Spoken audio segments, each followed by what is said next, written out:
So far, we have not seen any impact on the overall ISIL campaign.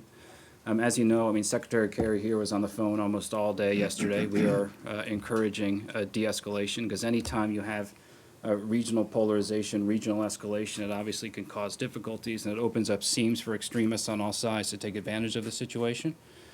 So, you know, there were reports yesterday of a couple mosques that were targeted. The government of Iraq immediately responded to that.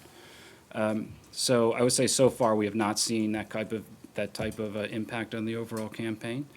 And so there are some areas of concern that we look at on the map, which we're focused on with our partners and in the even the Saudis recognize you have to have some sort of a political process to de-escalate the overall conflict. So I let the Saudis speak for themselves, but I mean, what I've heard is they've said that, you know, nothing here should really stop the process that was launched in Vienna, and that's something that's a real consensus of the international community now, enshrined in UN Security Council resolution. No question this is extremely difficult. That's something that we've said from day one.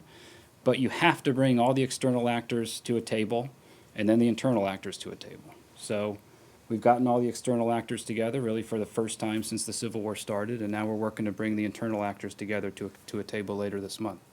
There, you get rockets fired by a U.S. carrier, which didn't seem to be an accidental. We believe engagement and dialogue and diplomatic relations are important. We believe that these tensions and specifically related to the executions over the weekend are things that these countries need to work out bilaterally. I won't speak to their political motivations one way or the other. Obviously, if that is an undercurrent, and I'm not saying it is, but if it were, that would be troubling and certainly would be unhelpful and not productive to getting us to a point where we can deal with real key pressing issues in the region. Arming people and creating cells. I know that.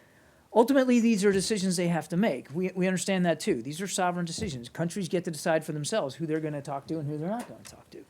We just think that at this particular time, with all the other issues going on, and the progress that we have made, not just against ISIL, but towards a political process in Syria, that it would be detrimental to regional stability if the decisions that they make are to disengage and to shut down avenues for conversation and dialogue.